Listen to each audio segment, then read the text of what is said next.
Hello दोस्तों, स्वागत है आपका साहित्य मार्ग यूट्यूब चैनल में। आज की कहानी है माता सबरी की कथा। बात भगवान राम के जन्म से पहले की है, जब भील आदिवासी कबीले के मुखिया अज के घर बेटी पैदा हुई थी। उसका एक नाम सरमना और दूसरा नाम सबरी रखा गया। सबरी की माँ इंदुमती उसे खूब प्यार करती थी। बचपन से ही सबरी पशु पक्षियों की भाषा समझकर उनसे बातें करती और जब सबरी की माँ उसे देखती तो कुछ समझ नहीं पाती थी। कुछ समय बाद एक पंडित ने सबरी के परिवार को बताया कि वे आगे चलकर सन्यासी बन सकती है। इस बात का पता चलते ही सबरी के पिता ने उसका रिश्ता तय कर दिया। जैसे ही शादी का दिन नज़दीक आया, सबरी के घर वालों ने खूब सारी बकरियां और अन्य जानवर घर के पास लाकर बांध दिए। एक दिन सबरी का माँ जब उससे बाल बना रही थी तो उसने माँ से पूछा, इतने सारे जानवर हमारे घर क्यों लाए गए हैं? माँ ने जवाब दिया, बेटी तुम्हारा विवाह होने वाला है, इसलिए हम लोगों ने इनका इंतज़ाम बलि के लिए किया है। तुम्हारी शादी के दिन ही बलि प्रथा होगी और फिर इनसे स्वादिष्ट भोजन बनाकर सबको परोसा जाएगा। यह सब सुनकर सबरी दुखी हो गई। काफ़ी देर तक सबरी ने उन जानवरों को आज़ाद करने के बारे में सोचा। सोचते सोचते सबरी के मन में हुआ कि अगर ये जानवर यहाँ नहीं होंगे तो इनकी बलि रुक सकती है। ऐसा नहीं हुआ तो मेरे घर से कहीं चले जाने पर ही यह बलि रुकेगी। जब मैं ही नहीं रहूँगी तब न विवाह होगा और न ही बलि प्रथा। इससे मासूम जानवर बच जाएंगे। इसी सोच के साथ जानवरों को रखी गई जगह पर सबरी पहुंची। उसने सोचा कि उन्हें खोल देती हूँ, लेकिन वो ऐसा नहीं कर पाई। उसके बाद सबरी जंगल की तरफ भागने लगी। भागते भागते सबरी ऋषि मुख पर्वत पहुँच गई। वहाँ करीब 10,000 ऋषि रहा करते थे। सबरी को लगा कि वह भी इसी जंगल में किसी तरह ऋषि मुनियों की सेवा करके अपना जीवन जी लेगी। वो चुपचाप उसी जंगल में एक हिस्से में किसी तरह से रहने लगी। सबरी रोजाना ऋषि मुनियों को झोपड़ी के आगे झाड़ू लगाती और हवन के लिए लकड़ियाँ भी लाकर रख देती। ऋषि मुनियों को समझ नहीं आ रहा था कि जंगल में उनके काम अपने आप कैसे हो रहे हैं। एक दिन सबरी को किसी ऋषि ने देख लिया। उसे देखते ही उसका परिचय पूछा। जैसे ही सबरी ने बताया कि वह भील आदिवासी परिवार से संबंध रखती है तो उसे ऋषियों ने खूब डांट लगाई। सबरी को इस बात का बिल्कुल भी पता नहीं था कि उसकी जाति छोटी है और उसे ऋषियों द्वारा जाति की वजह से अपमान सहन करना पड़ेगा। इतना सब होने के बाद भी सबरी हर ऋषि मुनि के दरवाजे पहुंचती और उनके आंगन में झाड़ू लगाकर उनसे गुरु दीक्षा देने के लिए कहती। हर कोई सबरी को उसकी जाति की वजह से अपने आश्रम से भगा देता था। ऐसा होते होते काफ़ी समय बीत गया। उसके बाद सबरी मतंग ऋषि की कुटिया में पहुंची। वहां पहुंचकर मतंग ऋषि को सबरी ने बताया कि वे उनसे गुरु दीक्षा लेना चाहती है। उन्होंने खुशी खुशी उसे अपने गुरुकुल में रहने दिया और भगवान से जुड़ा ज्ञान देते रहे। सबरी ने भी अपने गुरु मतंग ऋषि की सेवा करने में कोई कसर नहीं छोड़ी। वे गुरुकुल के भी सारे काम करती थी। सबरी से खुश होकर मतंग ऋषि ने उसे बेटी मान लिया था।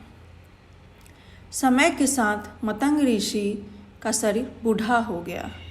उन्होंने एक दिन सबरी को अपने पास बुलाया और कहा, बेटी, मैं अपना देह त्यागना चाह रहा हूँ।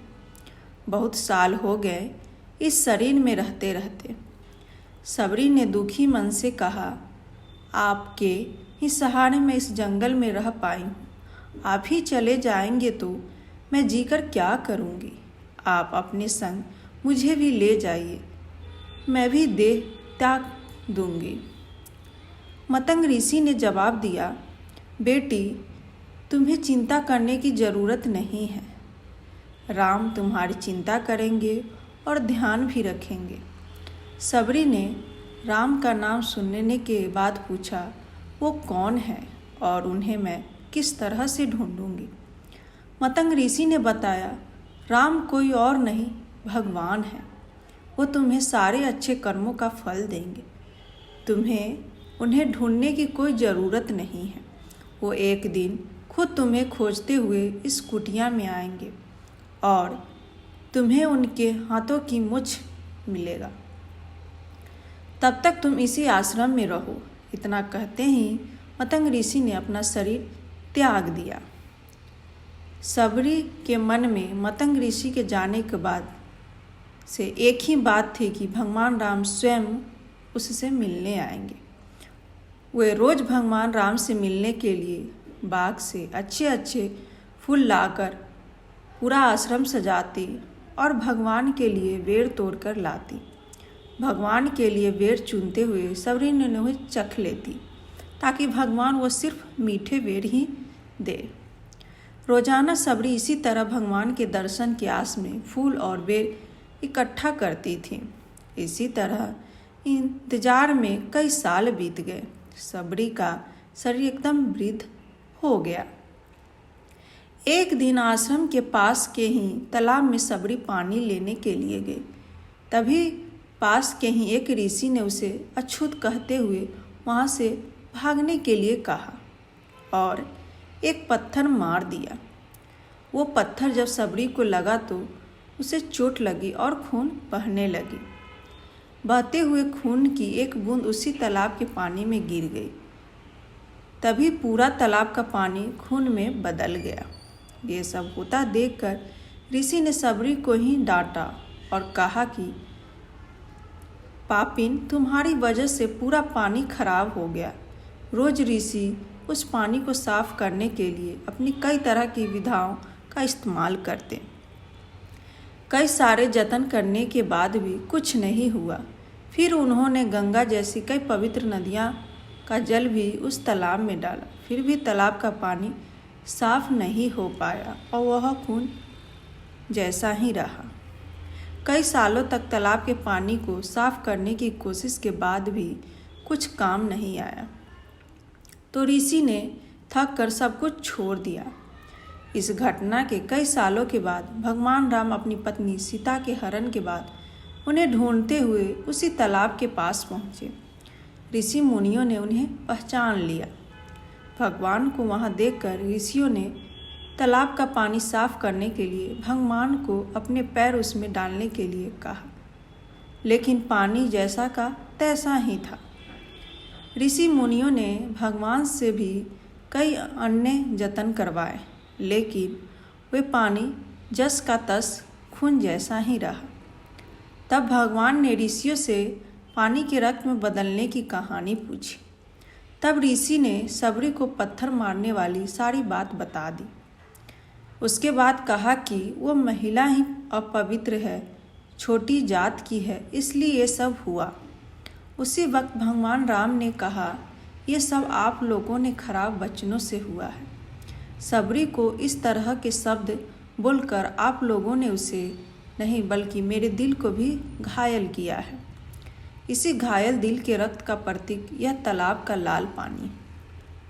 आगे भगवान राम बोले, कहाँ है वो माई, मैं उनसे मिलना चाहता हूँ। तब तक सबरी उसी तालाब के पास पहुँच जाती है। इस दौरान सबरी के पैर को ठोकर लगती है और कुछ धूल उस तालाब में गिर जाती है। तभी सारा पानी साफ हो जाता है।